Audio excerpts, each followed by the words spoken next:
Fala pessoal, estou aqui com o Xande hoje, no nosso programa da Revista Causa, e nós vamos conversar sobre o caráter do obreiro, sobre relacionamento, coisas que muitas vezes fazem os obreiros desistirem da missão, não só quem é missionário, mas você que desenvolve algum ministério.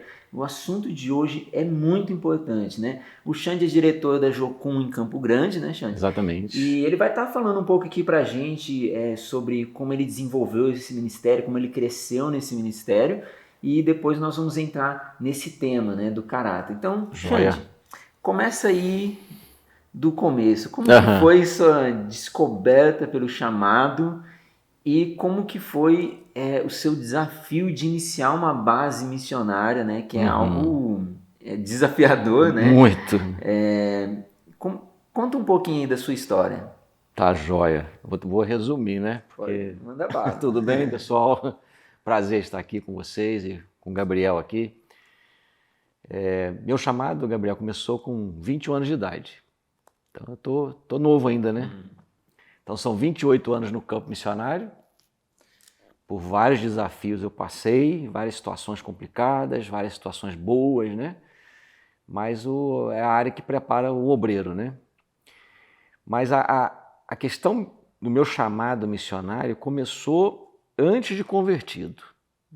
Minha família evangélica, fundadores de igreja, pioneiros, pastores, Minha família hoje deve ter aí seus 30 e tantos pastores na família. Eu sou o único missionário, eu sempre falo isso, Que honra, Sou único. Mas todos somos missionários, Mas eu me desviei da igreja, dos caminhos do Senhor, e no mundo, nos relacionamentos, tudo que eu passei na minha vida, eu vi a necessidade das pessoas. Então parece que eu tive que ir lá, na lama, na sujeira, e realmente entrar de encontro às necessidades das pessoas, sabe? Você já tinha uma compaixão, de certa forma, Já. com a dor do próximo. Compaixão, eu não gostava de injustiça, Eu sempre procurava ajudar, proteger, Então já havia um coração ali predisposto a ajudar o ser humano. Acreditar também que nós poderíamos, que você com pouco esforço poderia mudar e transformar situações. Mas a questão do mundo é fogo, Você acaba se envolvendo tanto que aquela sujeira também acaba te contaminando, E você acaba se afastando de Deus demais. Mas com 21 anos eu retorno para a igreja, com uma experiência que eu tive com o Espírito Santo de Deus. Deus me chamou, falou assim, olha, é a hora, chegou o momento. Eu sempre entendi que, que o ser humano não veio a esse mundo sem propósito. Para mim, nenhum ser humano que nasceu nesse mundo, nasceu sem propósito. Ele foi chamado por Deus. E aceitei meu chamado, eu me converti não, O Espírito Santo me converteu. Na igreja, eu descobri que eu precisava ter mais treinamento, ter a minha vida completamente curada daquela sujeira do mundo, limpa do mundo, E eu procurei, falei, Senhor, eu quero algo para a minha vida, um local na qual eu possa ser treinado, capacitado, eu quero poder levar teu evangelho a muitos lugares, eu quero poder ajudar muitas pessoas. Aí foi quando eu conheci a Jocum, em 1995, no Rio de Janeiro.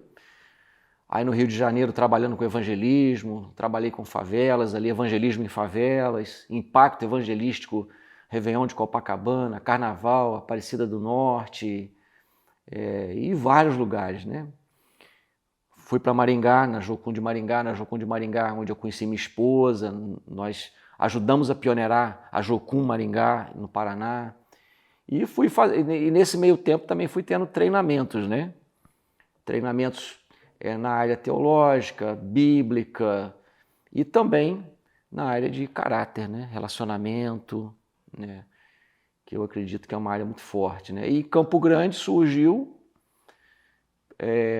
quando eu conheci o Mato Grosso do Sul, eu me identifiquei muito no Mato Grosso do Sul, eu me identifiquei com o local, aquilo gerou algo no meu coração muito forte, E eu tinha... A primeira vez que eu pisei no Mato Grosso do Sul, eu falei assim, nossa, se Deus me chamasse para o Mato Grosso do Sul, eu diria sim. Já estava, Deus já estava gerando no coração. E foi aí que houve a proposta de, olha, no Mato Grosso do Sul não existe nenhuma base da Jocum. Como eu sou jocumeiro, é onde eu trabalho, eu quis até lançar o desafio para outras pessoas. Mas ninguém foi para frente. Foi quando Deus me imprensou no canto e falou assim, olha, filho, eu quero a tua resposta. Você quer vir para o Mato Grosso do Sul ou não? Mas não era só um pedido. Deus pediu, mas ele realmente estava querendo que eu assumisse isso. Né? E resolvi aceitar o chamado e viemos para Campo Grande. Estamos aqui já há 8 anos em Campo Grande. A Jocum Campo Grande hoje ela está em fase ainda de construção da sede, com desafio, né? Aí nós precisamos levantar aí quase R$1 milhão, R$1.200.000, né? Para ter a nossa base estruturada, né? Para abrigar ali, hoje nós temos 60 missionários dentro da missão, e eu acredito que até o final do ano, até o ano que vem, nós estamos aí com a faixa de 80 pessoas, né? Entre casais, família. Mais os alunos, né? E mais os alunos, Então, a construção não pode ser... Eu não posso sonhar pequeno, né? Sim. Eu tenho que sonhar normal, né? Que vai abrigar essas pessoas, né? Mas é isso, aí estamos aqui. Que legal. E, assim, falando do início, né? Eu sempre ouvi muito falar da sua história ali, né? Ali em Campo Grande, que vocês começaram numa situação bem difícil mesmo ali a base, né? Conta só um pouquinho ali do início dessa história, né? Dos primeiros desafios que você teve para implantar uma missão ali, uma missão da Jocum. O primeiro desafio para nós, Gabriel, foi financeiro, mas assim, nós nunca nos movemos pelo dinheiro, né? Mas eu cheguei em Campo Grande com R$1.300 de sustento. As portas não estavam se abrindo e, aliás, outras se fecharam para nós. Eu, minha esposa e 2 filhos. Então, R$1.300 ali em Campo Grande. Fomos alugar uma casa, né, um sobradozinho. O aluguel era R$800. Então, a gente pagava o aluguel, sobrava R$500. O local na qual nós fomos morar, alugar, foi um local muito difícil, né? O corretor não me falou dos problemas que existiam no local, né? Faz parte, né, dos chamados corretores, né? Então nós fomos para um bairro muito difícil, muito perigoso.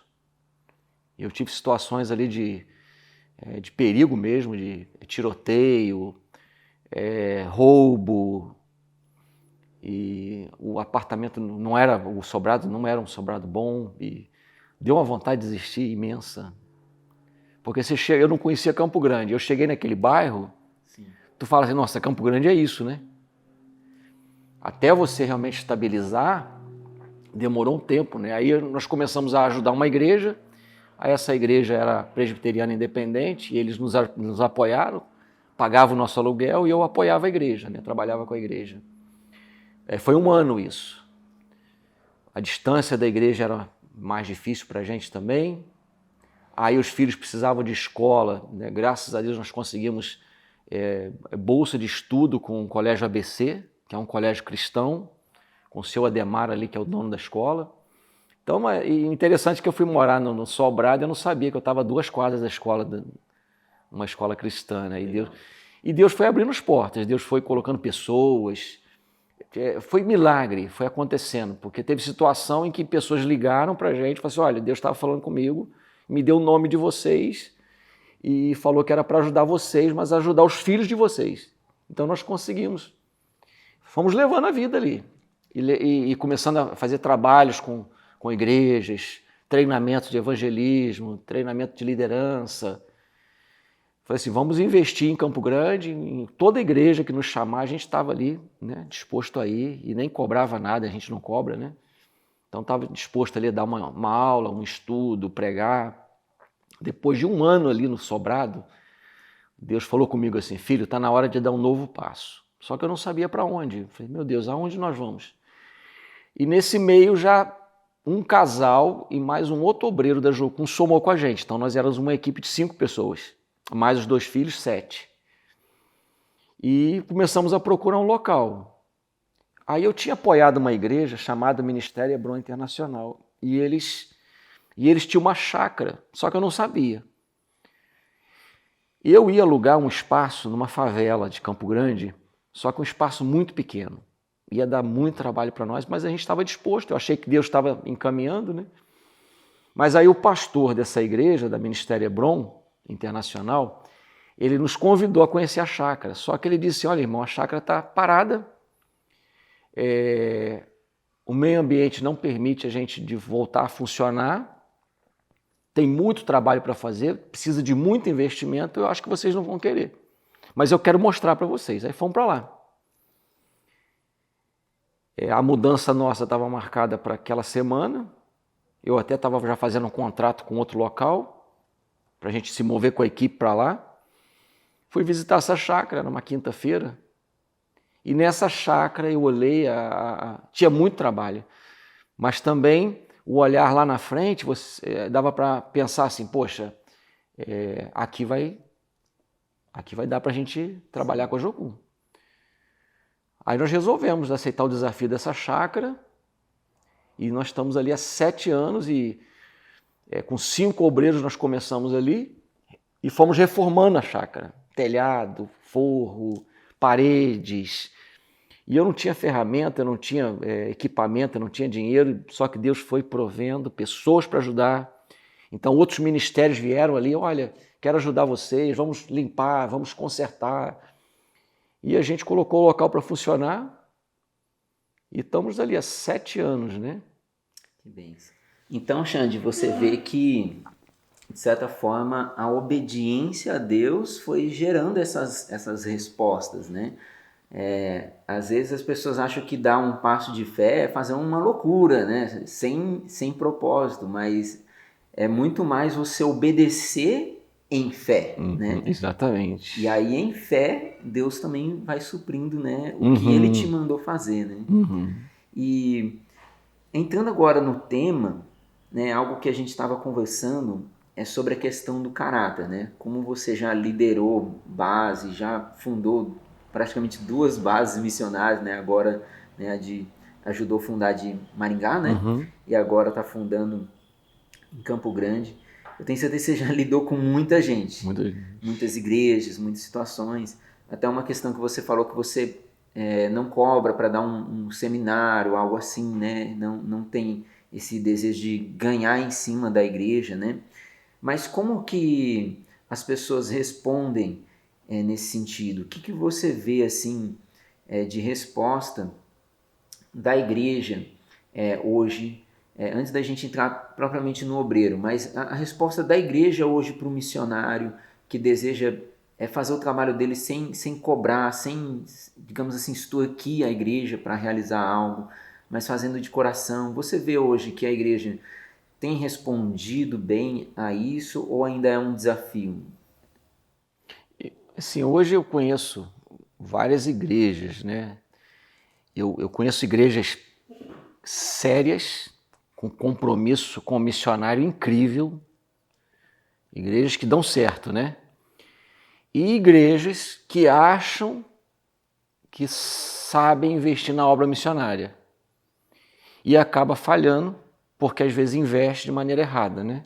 Eu digo assim, Gabriel, as igrejas que têm um coração missionário, ela tem condição, ela precisa investir, ela precisa realmente entrar nessa ação missionária, né? Deus chamou missionários, Deus chamou pessoas, separou pessoas, alguns integralmente, outros em outras áreas, e eu acredito que precisa haver uma responsabilidade da igreja, não somente a igreja, eu falo a liderança da igreja, conhecer esses missionários, conhecer essas pessoas, ter relacionamento com essas pessoas. Não é só, eu senti de ajudar um missionário. Não, conheça aquele missionário, conheça a obra que ele está fazendo, né? Eu já vi situações em que a igreja apoia uma pessoa sem compromisso, mas que faz uma boa propaganda, e pessoas com compromisso em que a igreja rejeitou. Pessoas sérias, que realmente entendem a obra missionária. Então há uma falha nisso. Eu queria ser muito mais acompanhado. Eu gostaria que até as igrejas que me ajudam realmente conhecessem a minha vida. Relacionamento, né? Exatamente. Vai lá, até de ir no campo missionário e ver o que aquela pessoa está fazendo, o preço que ela está pagando. Conhecer o missionário verdadeiramente. Vai lá, passa uma semana, né? Eu tenho igrejas que hoje me conhecem. E é muito legal a parceria que nós temos. É muito bom, sabe? É muito seguro. A igreja tem uma convicção da ajuda que eles estão dando e Deus abençoa muito, sabe? Então, assim, às vezes a igreja perde em não estar ali apoiando alguém que realmente Deus está usando, e eu acredito que isso aí retorna para a igreja em bênção, porque você realmente ser usado também como um canal de bênção, onde Deus está mandando você fazer, porque às vezes Deus está colocando uma pessoa ali para a igreja ali, e Deus está falando assim, olha, investe nesse rapaz, investe nesse homem de Deus, nessa mulher de Deus. E às vezes a igreja, por uma situação meio um preconceito, uma coisa pré-concebida, acaba falhando na obediência, porque a igreja também tem que ser obediência para os missionários, né? Quantas igrejas deixaram de apoiar o apóstolo Paulo? O apóstolo Paulo, né? Sim. Quantas igrejas deixaram de apoiar um Timóteo da vida, um Marcos da vida, um Tito da vida na Bíblia, né? Se a gente vê as situações que eles passaram. E acontece hoje, sabe? Então a igreja, ela precisa se envolver mais. Às vezes a igreja fala, vou me envolver mais em missões. Não é só arrecadar oferta. Não é só fazer equipe, como é que fala, aqueles movimentos missionários dentro da igreja, conferência. Mas é montar um corpo de pessoas dentro da igreja, né, que tem um compromisso com missões. Um ministério dentro da igreja envolvido com missões, na qual esse ministério vai conhecer os missionários, vai conhecer o campo missionário, conhecer a realidade missionária, né, se envolver mesmo, para que possa ajudar de maneira consciente, fiel, né? Não sei se é isso que... Sim, sim. Porque realmente muitos, por não conhecer, né, de fato, criam esses preconceitos, né? Sim. Que você falou, às vezes não entendem a necessidade da pessoa que está vivendo da obra, né? Da pessoa que está no campo integral, né? Mas eu perguntei isso mesmo, até porque acho que esse assunto fala muito do que a gente vai conversar, né? Que Sim. é relacionamento e caráter. Eu lembro que um dos desafios que a gente teve quando a gente chegou mesmo aqui na cidade de Dourados, né? Era de encontrar igrejas que quisessem relacionamento, não apenas serviço. Né? Que muitos querem serviço, né? Quer digamos assim, um missionário que vai e faz tudo para eles, né? Eu lembro que até um pastor comentou assim comigo, vocês querem servir as igrejas? Eu, sim, quero. Aí ele, então vamos fazer o seguinte, vocês vão lá na minha igreja, vou colocar a sua equipe para evangelizar no bairro da minha igreja. Aí eu, né? O que o povo da sua igreja vai fazer o quê? Vai ficar sentado assistindo? Então, né? Não é nosso desejo apenas prestar serviço. Sim. Porque, na verdade, servir a gente já serve de outras maneiras no dia a dia, né? Evangelizando, pregando, enfim. Mas o nosso desejo é que, acho que como missionários, é ter relacionamento, né? Mobilizar a igreja, né? Mobilizar a igreja, gerar, né? Realmente algo... gerar raízes, né? Como a gente estava falando. E já nesse assunto, como você vê hoje, então, que os missionários, que os obreiros, né?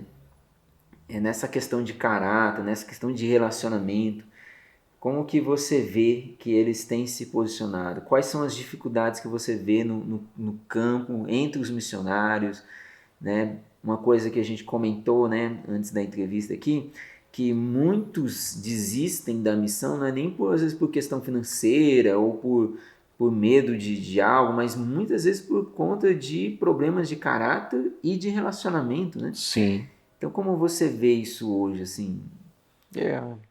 Se você for ver biblicamente, ali no Novo Testamento, no início da igreja, o apóstolo Paulo, né, que a maioria das cartas paulinas direcionadas a igrejas e pessoas é o apóstolo Paulo, né?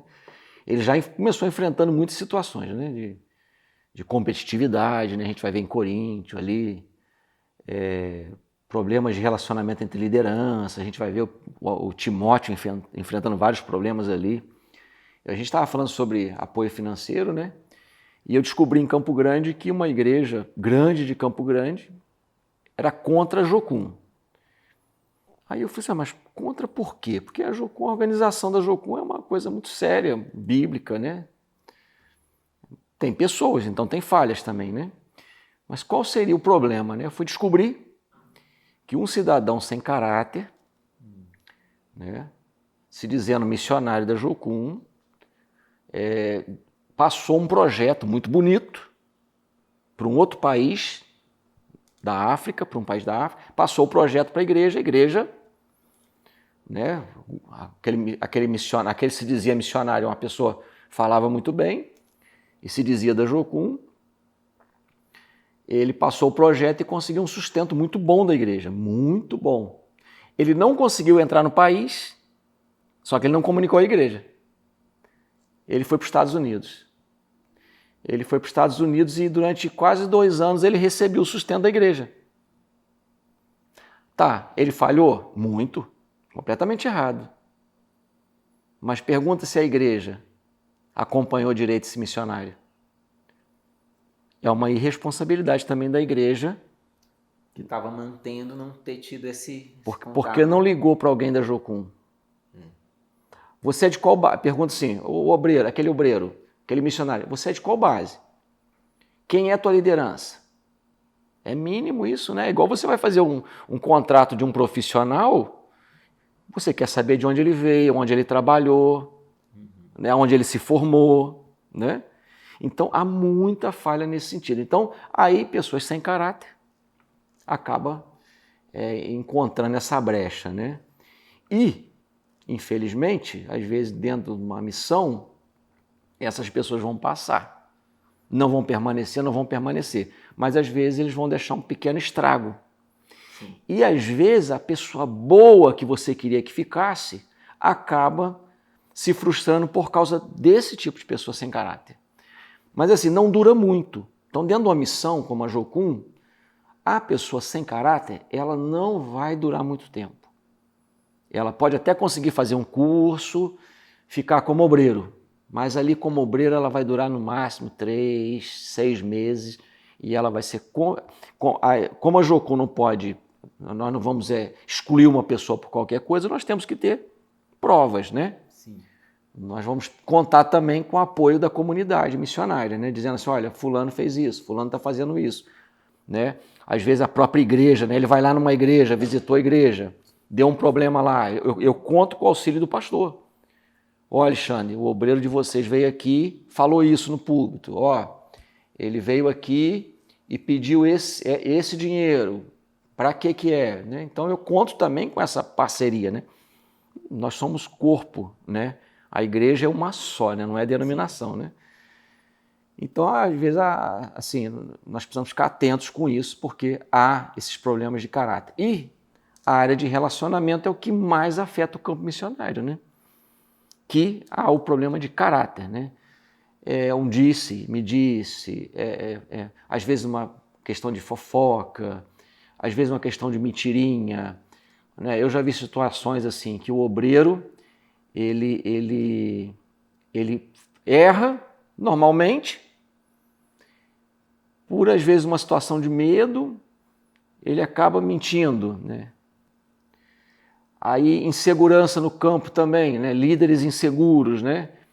Aí vê outro com potencial, ele teme perder a liderança, então ele acaba machucando o outro, né? Então assim, resolução de conflito, que é o que eu vejo assim, nós precisamos trabalhar muito em cima disso. Saber resolver os conflitos interiores, que às vezes geram conflitos exteriores, né? E através dos conflitos exteriores, chegar individualmente a cada um. Mas também a pessoa precisa estar aberta também, né?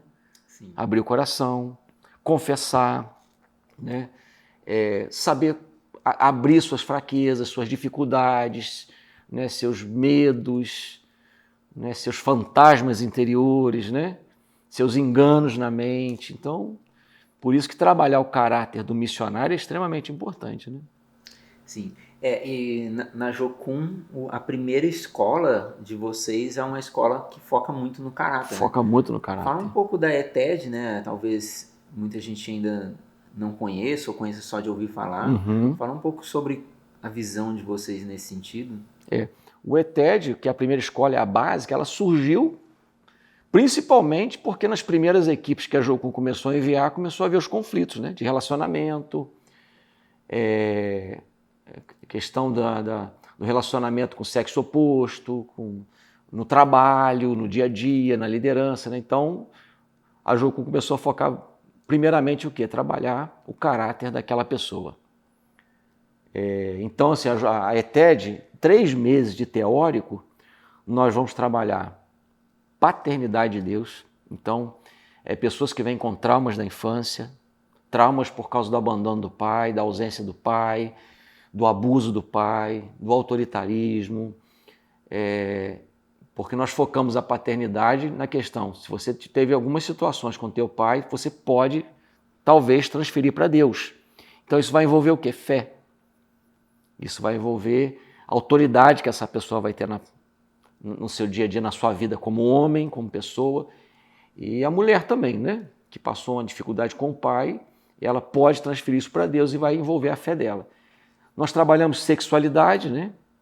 Quantas pessoas às vezes vêm com distorções, né? Hoje, nessa questão de gênero, né? Então nós trabalhamos a sexualidade, nós trabalhamos a identidade dela em Deus e a aceitação pessoal, né? Então tudo ali é um círculo, né? Questão da família, principalmente, que às vezes desajustada, às vezes problemas familiares que acarretaram esses problemas internos e problemas também pessoais, né?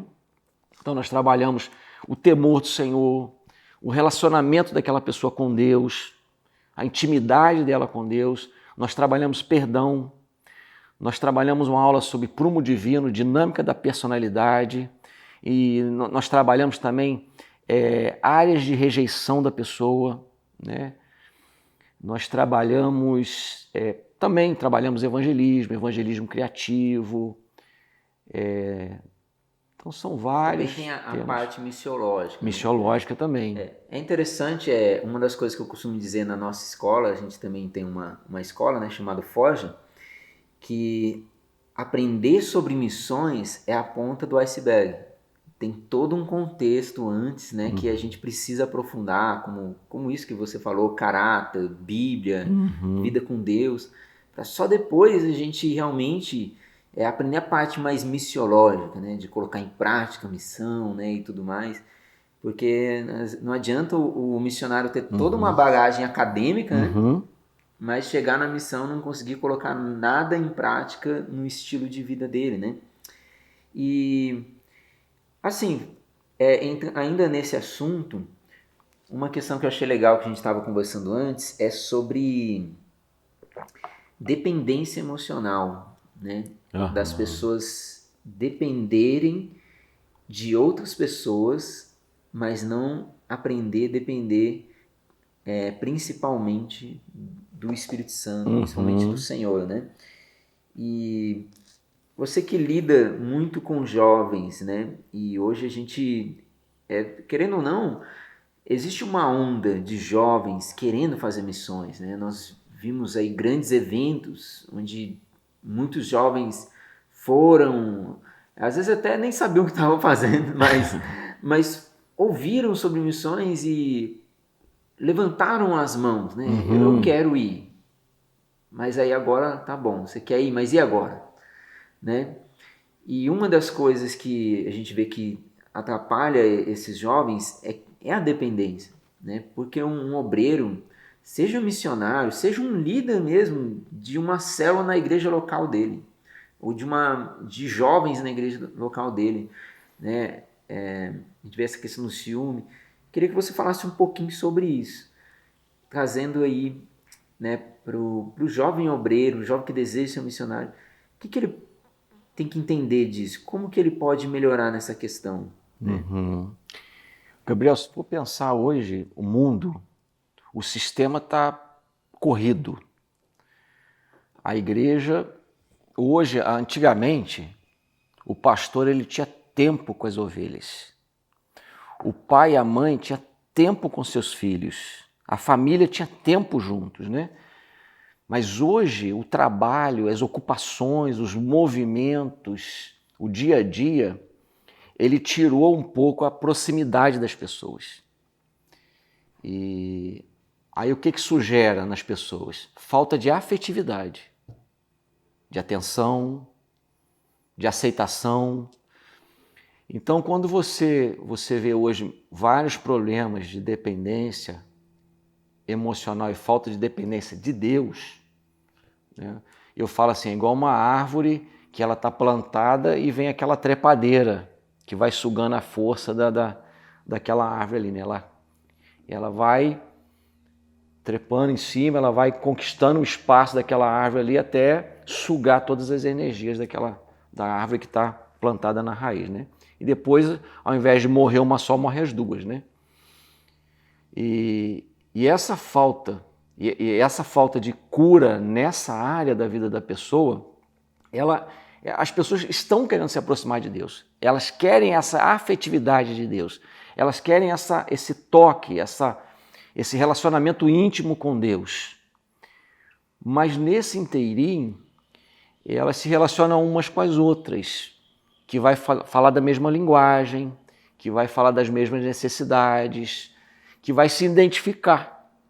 E ao se identificar, elas acabam dizendo assim, olha, encontrei uma pessoa que me entende, que me ajuda, e parece que um está ajudando o outro, né? Mas ao mesmo tempo está sendo gerado ali uma dependência emocional dos dois, né? E nós já temos essa tendência como cristãos a ajudar o próximo, então nós nos sentimos às vezes na responsabilidade de ajudar o próximo, mas às vezes tomamos o lugar de Deus. Existem líderes que tomam o lugar de Deus. Nós temos que treinar e levar essas pessoas à vida com Deus, a confiar em Deus, a depender totalmente de Deus. Não que ela não possa depender das pessoas em alguns momentos, e pode procurar pessoas para aconselhar, para se ajudar. Mas quando isso se torna único, e existem líderes que trazem isso também muito forte, para ele se sentir líder, se sentir melhor. Ele gosta dessa dependência, e esse é um problema, isso se torna uma idolatria, né? E a dependência emocional anda muito com a idolatria, né? Você acaba idolatrando uma pessoa, ou se idolatrando suas dores, né? Ah, eu necessito de atenção. Ah, por que não me deram atenção? Ah, por que não fizeram nada por mim? Aí, no relacionamento, a pessoa começa a cobrar da outra. Fala assim, olha, você não me adorou. Você não ligou para mim hoje. Você não falou comigo. Ah, você não me elogiou hoje. É um tipo de idolatria. Então, dependência emocional, ela anda muito com a idolatria de si mesmo e, às vezes, a idolatria também do outro, né?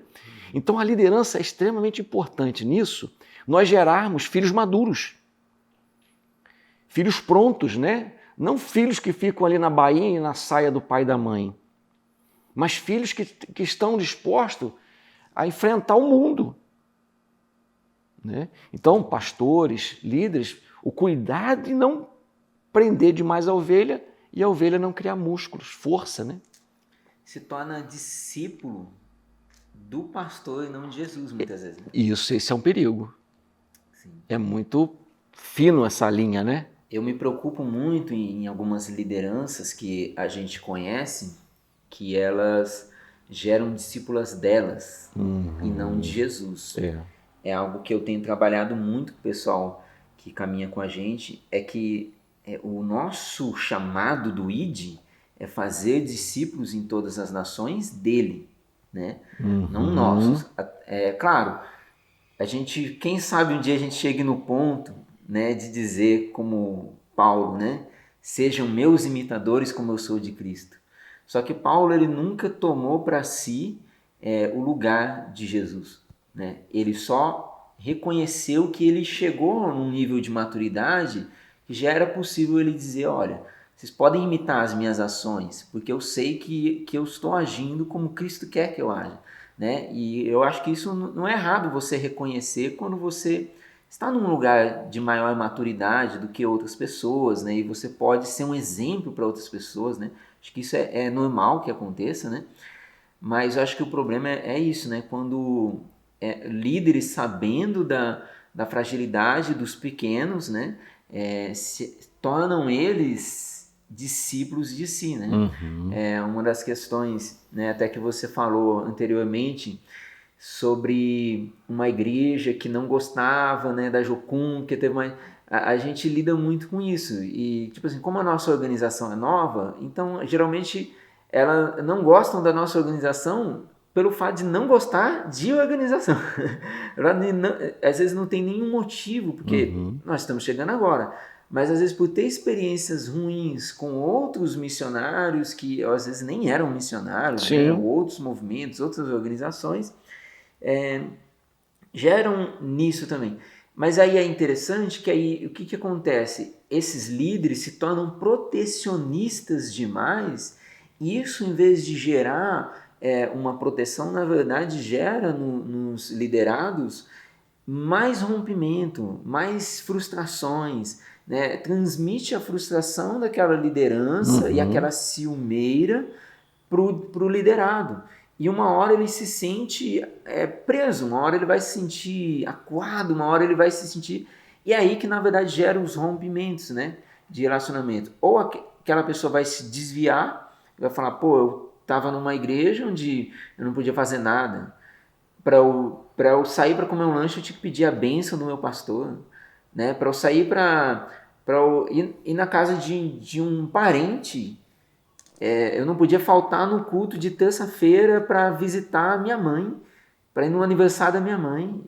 Vira uma coisa doentia, né? Por causa dessa dependência do líder de querer ser idolatrado, né? E do discípulo, né? No caso ali, dele não entender que ele é um discípulo primeiro de Jesus, né? E ele sim tem que ser pastoreado, mas dentro do que a Bíblia ensina, né? Dentro do que o Senhor ensina. Mas, Xande, para a gente não demorar muito, umas considerações assim que você poderia deixar.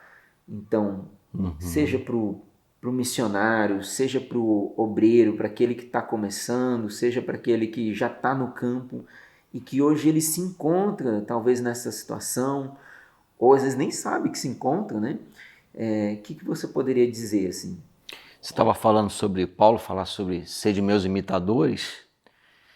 E uma coisa eu falo assim, na minha liderança. Eu quero que me imitem. Hoje eu falo, pode me imitar. Aí eu digo, nossa, o Alexandre está num nível, mas imitem minha dependência de Deus. O quanto eu me ajoelho, o quanto eu me humilho, o quanto eu busco, o quanto eu me entrego, o quanto eu me abro, dizendo assim, olha, sou ser humano, sou falho, o quanto eu digo que dependo dos outros, sabe? Então eu falo assim, me imitem isso. Se me imitar nesse sentido, né, com certeza a pessoa vai buscar Deus, né, com aquela fé emuná, né, traduzindo do hebraico, aí que se agarra.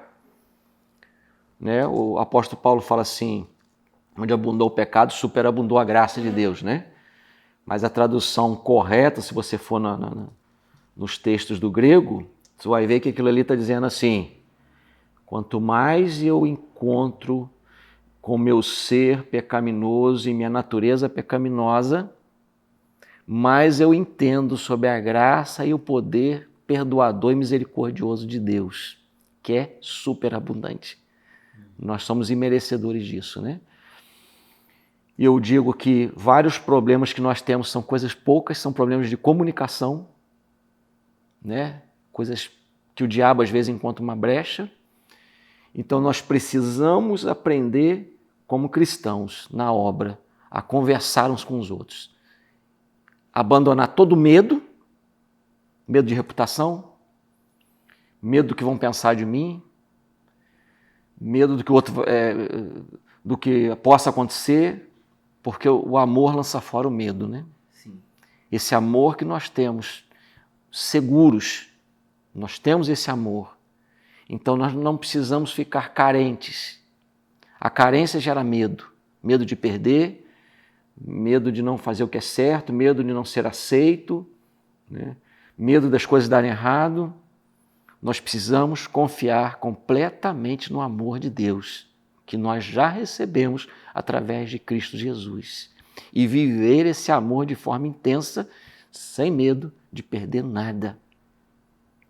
Cristo perdeu sua própria vida por amor a nós, né? E não titubeou, né? Porque ele sabia da missão dele. A missão dele era o céu. A cruz fazia parte, né? E a nossa missão é o céu. E no céu nós vamos estar juntos ali, né? Sim. Ninguém precisa competir aqui na terra ou ter medo de perder alguma coisa, porque lá no céu, o céu não depende disso. Sim. O céu, ele depende do amor, da minha entrega, né? Das obras, o céu não depende disso, né? O que eu vou ser lá no céu, não precisamos competir aqui, não precisamos brigar, não precisamos querer chegar primeiro do que o outro. Não existe isso no reino de Deus, né? Então nós temos que realmente assimilar essa mentalidade do reino de Deus, de Jesus Cristo aqui na terra. Por isso que ele falou assim, um perfeito amor lança fora todo medo, né? Às vezes ficamos com medo uns dos outros. Medo de se relacionar, medo de se doar, medo de perder pessoas, de perder ministério. E isso impede que venhamos a avançar muito mais, porque juntos nós somos mais fortes. Deus nos chamou à unidade. É vínculo perfeito, é perfeição e maturidade. É unidade. Essa é uma busca da igreja, nós como igreja. Nós precisamos buscar a unidade. É na unidade que nós vamos nos fortalecer. E o que mais tem acontecido com a igreja no mundo é divisão. É onde o diabo encontra essa fraqueza. Ele absorve das fraquezas e causa divisão. Né? Que bênção, muito bom conversar com você, Xande. Opa, prazer é meu. Bênção demais, né, gente? E eu espero que a gente possa ter outras conversas, né? Acredito que tem muita coisa para falar, né? E se você quiser conhecer a Jocum, né, Campo Grande, nós vamos deixar aí na descrição, Opa, né? Obrigado. O link do Instagram, né? Se vocês têm canal no YouTube também? Não, ainda não. Mas vamos deixar o link do Instagram e se você quiser fazer ETED, né? Super recomendo. Tenho muitos amigos que fizeram ETED lá em Jocum, Campo Grande e foi muito valoroso. Todos aprenderam muito. E quero também pedir para que você se inscreva no nosso canal, né? Não deixe de compartilhar, né, esse vídeo. É muito importante para que causas como essa, mensagens como essas de maturidade, de crescimento cheguem às pessoas. E quero pedir para você fazer umas considerações finais. Pode fazer olhando para a câmera. Para a pessoa que está nos assistindo, um conselho, algo assim para o jovem, para o missionário, enfim, fica na liberdade. O que eu digo é o seguinte, eu sempre gosto de trazer a palavra, né? E o que mais me chama a atenção é quando Jesus ele fala sobre os 10 mandamentos, que ele resume os 10 mandamentos. Amar a Deus sobre todas as coisas e amar ao teu próximo como a si mesmo. Esse é o segredo da nossa vitória. Esse é o maior mandamento, é uma ordem dele, só que isso realmente retorna o que fazemos baseado em amor, retorna em bênção para a nossa vida. Nos cura, nos restaura, nos aproxima mais de Deus e nos ajuda a sermos mais compassivos, tolerantes e perdoadores e mais íntimos também das pessoas, né? E entender melhor as pessoas, na qual trabalhamos e na qual também vamos investir. Amém, que bênção. Valeu, meu irmão, valeu, obrigado, tamo aí, tamo junto. Até mais, pessoal.